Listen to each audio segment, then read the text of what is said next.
AP సర్కార్కు BCY party అధినేత బోడే రామచంద్ర యాదవ్ కొరకరాన్ని కొయ్యగా మారారా? ఎంతగా ఉక్కుపాదం మోపాలని చూసినా రామచంద్ర యాదవ్ దూకుడుకు అడ్డుకట్ట వేయలేకపోతున్నారా? జనం కోసం త్వరలోనే బీసీవై పార్టీ నిర్వహించనున్న భారీ బహిరంగ సభలను అధికార పార్టీ సజావుగా సాగనిస్తుందా?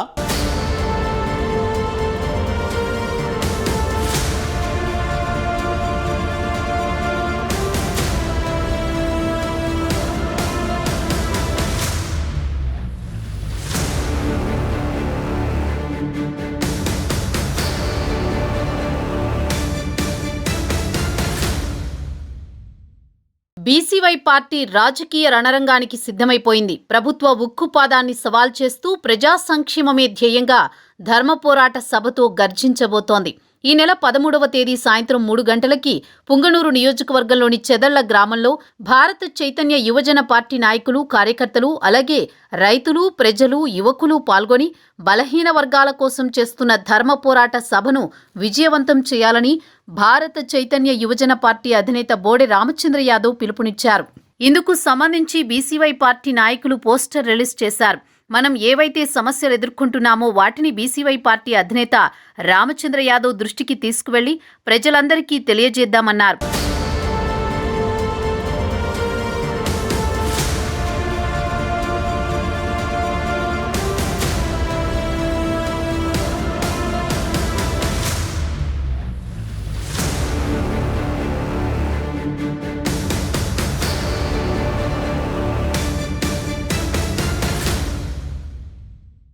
బోడే రామచంద్ర యాదవ్ పుంగనూరులో రాజకీయ పోరాటం సాగిస్తున్నారు. పెద్దిరెడ్డి రామచంద్రారెడ్డితో ఢీ అంటే ఢీ అంటున్నారు. ఎంతగా అణిచివేయాలని చూసినా ఎక్కడా తగ్గడం లేదు. పుంగనూరు రామచంద్ర యాదవ్ అంటే తెలుగునాట తెలియని వారు ఉండరు. బీసీవై పార్టీ పెట్టి జాతీయ స్థాయిలో బీసీలను ఏకం చేసేందుకు, రాజ్యాధికారం సాధించేందుకు శ్రీకారం చుట్టారు. పార్టీ పెట్టిన తరువాత రామచంద్ర యాదవ్పై అణచివేత మరింతగా పెరిగిపోయింది. పుంగనూరులో ప్రజలకు రక్షణ లేదని, బలహీన వర్గాలకు అండగా ధర్మ పోరాట సభ జరపబోతున్నామని చెబుతున్నారు. ఇంకోవైపు ఈ నెల 10వ తేదీన సింహగర్జన పేరుతో మరో భారీ బహిరంగ సభ జరపబోతున్నారు. యువతకు భవిత, రైతుకు భరోసా, ఆడపడుచులకు భద్రత, ఆంధ్రప్రదేశ్కు స్వేచ్ఛ బీసీవై పార్టీతోనే సాధ్యమని అంటున్నారు. సీమలో కన్నీరు తప్ప నీటి చుక్క లేదంటూ సీమ ప్రజలకు ద్రోహం చేస్తున్న ఆ ఇద్దరిని ఇంటికి పంపిద్దామంటూ బీసీవై పార్టీ రిలీజ్ చేసిన పోస్టర్ వైసీపీ శిబిరంలో దుమారం రేపుతోంది.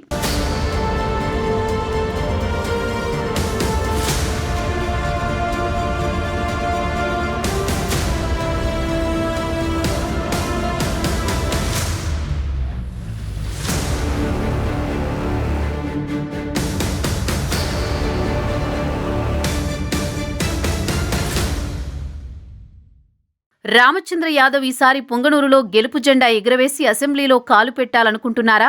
తనతో పాటు మరికొందరిని అసెంబ్లీకి తీసుకువెళ్లేందుకు బీసీవై పార్టీని బలోపేతం చేస్తున్నారు.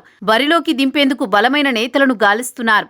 ఏపీ ఎన్నికల్లో ఈసారి బీసీవై ఎఫెక్ట్ గట్టిగానే ఉండే అవకాశం ఉందని రాజకీయ పరిశీలకులు చెబుతూ ఉన్నారు. ఈ ఎన్నికల్లో కొన్ని సీట్లు గెలుచుకుని 2029 నాటికి ఏపీలో తిరుగులేని శక్తిగా ఎదగాలని వ్యూహాలు రచిస్తున్నారు రామచంద్ర యాదవ్. అయితే రామచంద్ర యాదవ్ చేస్తోన్న ప్రజా పోరాటాలు మాత్రం రాజకీయ వర్గాల్లో తీవ్ర చర్చనీయాంశంగా మారిపోయాయి. మరి బీసీవై పార్టీ బహిరంగ సభలను ప్రభుత్వం సజావుగా జరగనిస్తుందా లేదా అన్నది ఉత్కంఠగా మారింది.